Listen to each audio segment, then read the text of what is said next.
그 뉴럴 네트워크 들어가기 전에 사실 뉴럴 네트워크가 가장 잘 들어맞는 뭐 머신러닝 뭐 분류 문제 머신러닝 중에 하나라고 하면 클래시피케이션이라고 분류 문제예요. 아까 말씀드린 대로 사람이냐 강아지냐 뭐 사진 하나 들어왔을 때요. 근데 그거를 배우지 않고서는 또 어떤 실용적인 뭐 머신러닝 접근이 안 되잖아요. 그래서 이거를 따로 추가를 했습니다. 간단히 한번 볼게요. 근데 시작부터 막 수학이 엄청 들어가요. 근데 대신에 수학은 아까 말씀드린 대로 그 패키지로 다 구현이 돼 있어서 그게 어떤 걸 의미한다라는 거를만 얘기를 드릴게요.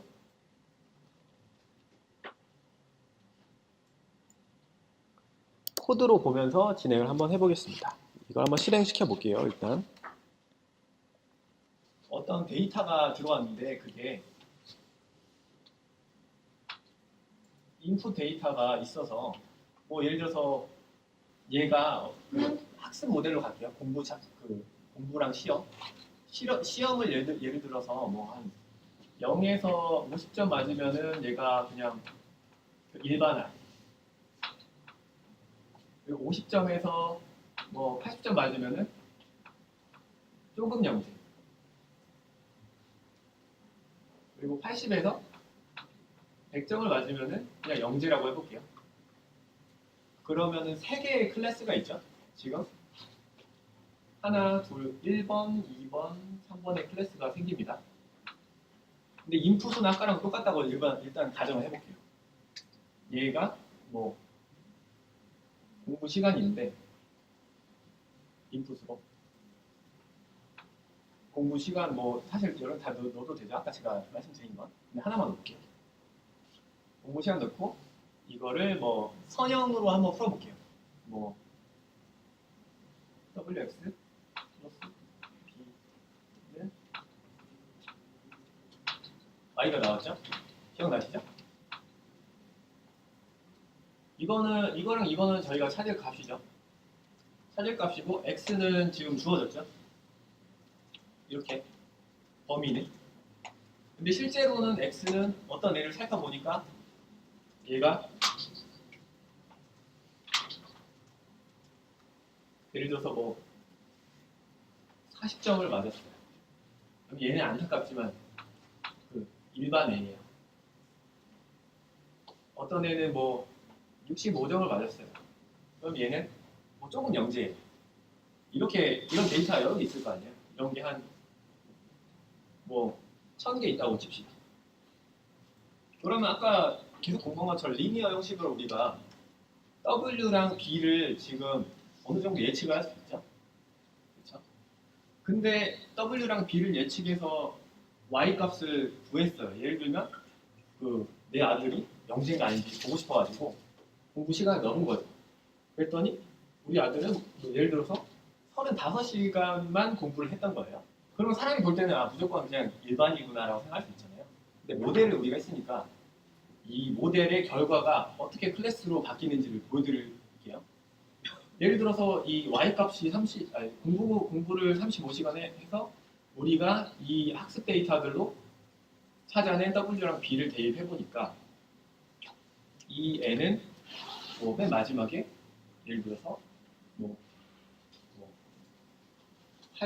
0.83이라는 뭐 어떤 값이 나왔다고 쳐요.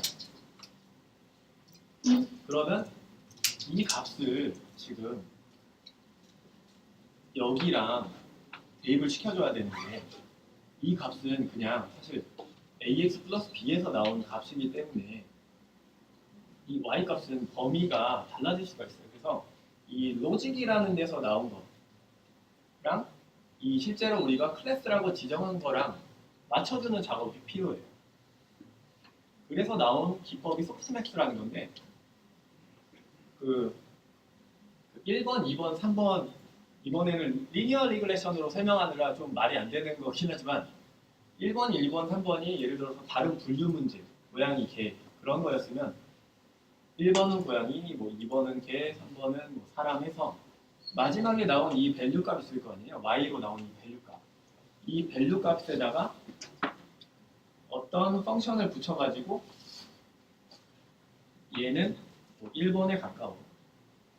아니고 오히려 2번이랑은 얼마나 가까워, 3번이랑은 얼마나 가까워, 이런 거를 밸류 그 로직을 그 밸류로 바꿔주는 작업을 해야 돼요. 그게 소프트맥스 펑션인데요.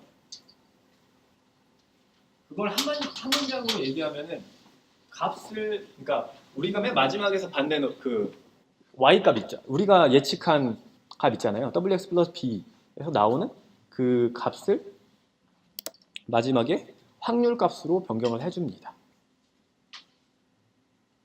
저기서는 제가 인자를 하나로 얻어서 그런데, 예를 들어서 인자가 아까 말씀드린 대로 공부랑 그 할아버지 재력 두 개가 있다고 쳐요. 그러면 wx 플러스 b 하면은 두 개의 숫자가 나옵니다. 그러겠죠. 왜냐면 우리가 리니어 두 개를 가지고 있으니까 두 개의 숫자가 나오죠. 그럼 그 두 개를 어떻게 확률로 바꾸느냐, 이런 문제입니다. 그래서 소프트맥스를 보면 간단히 예제로 들면, 여기서 보는 것처럼 그 우리가 예를 들어서 랜덤하게 그 어떤 숫자가 생성이 됐다고 쳐볼게요. 근데 wx 플러스 b로 나왔던 숫자라고 예를 들면, 지금 인풋 찍은 거 보면 이런 값들이 나왔죠. 마이너스 0.5에서 0.497 뭐 이런 값이 나왔어요. 근데 이런 값들을 그 소프트맥스를 선언한 m으로 돌려보면 이렇게 그 다 양수로 바꿔주고, 양수로 바꾼 거를 잘 보면 이 분류 하나에 썸을 하면은 1로 통일됩니다. 여기 다 더하면 1, 여기 다 더하면 1. 왜냐면 확률은 0에서 1까지의 밸류잖아요. 이 세 개가 각각 확률 분포가 이렇게 된다. 이러한 로직으로부터. 왜 그러냐면 잘 보시면 이게 제일 작죠? 이게 제일 크죠? 근데 이걸 더한다고 1이 되진 않죠? 이거는 그냥 wx 플러스 b의 마지막에 나온 값일 뿐이고, 그 값을 확률로 바꿔주는 거예요. 이게 지금 제일 작았죠? 그럼 결국 이 소프트맥스를 하면 똑같은 그 매트릭스가 생성되는데 이게 제일 작죠? 그 다음에 작은 게 이건데 이게 이거보다 좀 크죠? 이건 좀 그래도 많이 크죠? 그러니까 좀 많이 크죠. 그러면 우리는 이 중에서 가장 맥스가 되는 애가 그 클래스랑 좀 가깝겠구나라고 생각을 할 수가 있습니다. 제가 설명하는 데는 좀 이해가 안 가네요. 그래서 이제 그 딥러닝 연습할 때 가장 많이 쓰는 데이터가 그 이미지 데이터인데, 그 이미지 데이터 중에 하나를 간단히 보여드릴게요. 근데 이건 내일도 쓰니까 오늘은 시간상 간단히 보여드리고 내일 좀 다시 설명드리겠습니다. 우리가 기존에 했던 것처럼 파라미터 설정을 먼저 할게요. 이거는 사진 데이터다 보니까 크기가 784입니다. 이제 x가 한마디로 x 하나, 그러니까 샘플 하나가 748개의 그 벡터로 이루어진 거죠. 왜 그러냐면 아래서 그거는 바로 보여드릴게요. 일단 설정을 기존에 했던 것대로 하고, 데이터 준비는 사실 이미지 데이터들을 막 다운받고 그거를 막 벡터로 바꾸고 이런 작업을 해야 되는데, 그걸 이렇게 파이토치는 이미 그 내부 함수에서 다 바꿔줬어요. 그래서 이걸 호출하면은 데이터가 아래서 생깁니다. 그러면 이제 샘플 데이터를 한번 볼게요.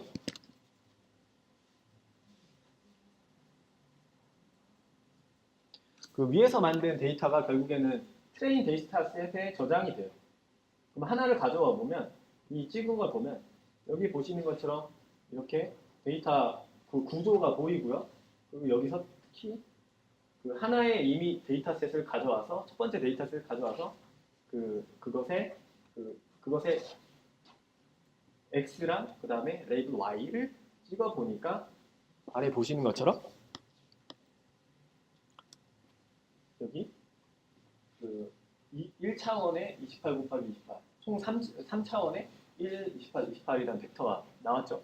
그럼 결국엔 그냥 1은 없어도 되니까 28 곱하기 28이면 784인가요? 그 차원이 나오죠. 하나로 줄이면 그 2차원 데이터를. 그리고 y도 그렇고. 그래서 이거 샘플로 처음에 그 한 3개만 찍어볼까요? 그래서 찍어보면 보이시죠? 이게 뭐 같아요? 숫자 5죠? 그렇죠? 다시 살펴볼게요. 첫 번째 우리 데이터 봤을 때 여기 레이블이 5였죠?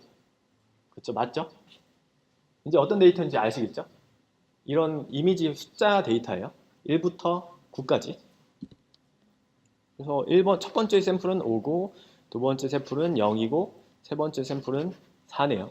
근데 이게 보시다시피 필기체라서 컴퓨터는 바로 인식을 못해요. 이 이미지 자체를 인식을 합니다. 그러면은 지금 이거는 그래픽 툴로 불러와서 이렇게 보이는 거고 실제 데이터 어떻게 생겼나 한번 찍어볼까요?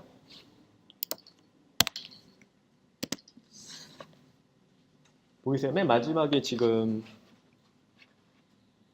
제일 첫 번째 데이터인데요. 지금 다 0이잖아요? 0은 하얀색인가 블랙인가? 블랙인 것 같아요. 그 배경에 그 배경을 28 by 28의 매트릭스로 다 쪼갠 거예요. 이렇게 해서. 그 다음에 검정색 부분 0. 그러면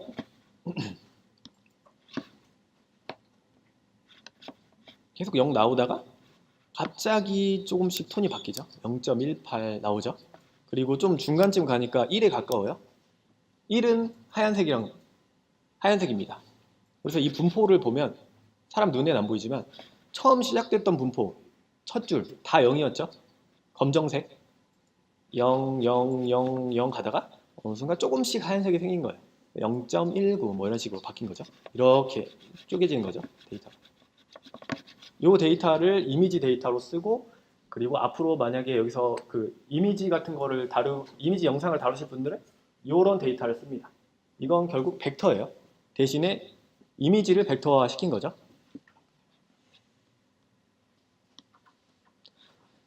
그리고 우리가 여기에서 똑같이 리니어 모델을 한번 만들어 볼게요. 근데 조금 달라진 게 지금은 트레인 사이즈라고 해서 이번에는 아까는 1이었죠. 왜냐하면 x가 하나였고 데이터 하나였고 이번에는 728개죠. 왜냐하면 28 by 28 매트릭스니까. 그렇죠? 728개의 숫자가 있는 거죠. 요 숫자들이요. 데이터 하나가. 그러니까 여기에 728이 들어가죠. 근데 그걸 그냥 변수로 만들어 준 것 뿐이에요. 이렇게. 그리고 테스트 사이즈 같은 경우에는 우리가 몇 개의 클래스가 있냐 이 얘기예요. 저기 아까 예제 들었던 거에 맨 마지막에 그러니까 한 10개의 숫자가 나오고 그 10개의 숫자 중에 제일 높은 게 그 번호의 숫자가 되는 거예요. 아래서 보여드릴게요. 그래서 모델 같은 경우에는 아까는 그냥 이거 하나만 했는데 이번에는 여기에 이렇게 선언을 해줘서 모델을 만들고요. 근데 이번에 좀 특이하게 또 클래스로 만들었죠. 다 똑같아요. 근데 아까 보신 거랑 사실 이것만 하시면 돼요. 그리고 모델 생성하고 아까 본 것처럼 로스 펑션이랑 그 다음 옵티마이저를 만들어 준 다음에 학습을 시킵니다. 네, 아까 튜토리얼에서 들으신 분은 알겠지만 이게 이미지 자체가 지금 1 곱하기 28 곱하기 28로 데이터가 돼 있어서 이걸 쭉 펴주는 역할을 하는 것 뿐이에요. 그 데이터 넣을 때.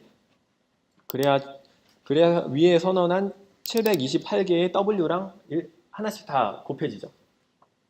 그 차원만 잘 하면 돼요. 그리고 만약에 그게 잘 이해가 안 되는데 코드를 막상 짤 때 보니까 안 된다 하면 에러가 떠서 그게 뭐 차원이 뭐 728인데 너는 뭐 잘못 넣었다 이렇게 얘기해줘요. 그때 바꾸시면 돼요. 그래서 이미지 데이터를 펴주고 여기 써있네요. convert to 100 곱하기 28 곱하기 28을 100 곱하기 784개. 이 앞에 있는 100은 한 번에 이미지 100개씩 넣어가지고 예측을 하겠다는 얘기예요. 그러니까 결국에 이미지 하나는 784개의 784네요. 784개의 벡터입니다.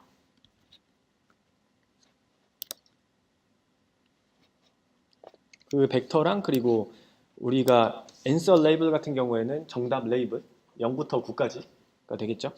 근데 그것도 우리는 여기서 숫자로 0부터 9까지 직접 넣어줄 거예요. 그 다음에 똑같이 모델을 리니어 모델에 돌리고 로스 펑션을 돌리면 학습이 이렇게 됩니다. 이건 이미지 데이터가 좀 많아서 좀 돌려보면 로스가 0.6부터 쭉 줄어들어서 0.1까지 갔었었네요. 좀 왔다 갔다 해요. 그래서 이제 이걸 테스트를 해보면 그 데이터를 나눌 때 학습 셋으로 전체 데이터에서 레이블 달린 거에서 한 80%를 학습하고 나머지 20%는 얘가 잘 예측을 하나 안 하나를 테스트하거든요, 보통. 그래서 나머지 데이터로, 그러니까 학습에 사용되지 않는 데이터로 실제 테스트를 해보는 코드예요. 그래서 코드를 돌려보면 뭐 1000개의 저런 사진 데이터를 예측을 해봤는데 실제 우리가 받은 성능은 91% 정도를 받았네요. 그러니까 뭐 100개 중에 92개를 맞췄죠. 근데 이 로지스틱 클래시피케이션의 가장 중요한 포인트가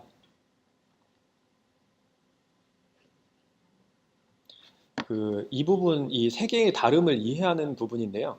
보시면 이게 리니어랑 로지스틱 클래시피케이션 그리고 소프트맥스를 각각 보여주는 예제인데 리니어 뉴런 같은 경우에는 우리가 아까 전에 리니어 리그레션에서 배웠던 거랑 똑같죠?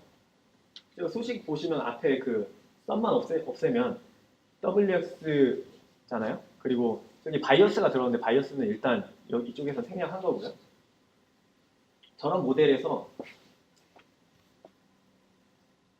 만약에 우리가 이런 시그모이드라는 함수를 넣으면 시그모이드라는 함수는 여기 보시는 것처럼 이런 곡선을 갖고 있습니다. 그래서 이런 곡선이라서 0이면은 여기 보면은 0.5고 그리고 값이 엄청 커지면 1에 가까워지는 곡선을 하고 있죠. 근데 이 곡선 딱 보시면 알겠지만 리니어 아니죠. 그래서 리니어에다가 이걸 하면은 논 리니어가 되겠죠. 이것도.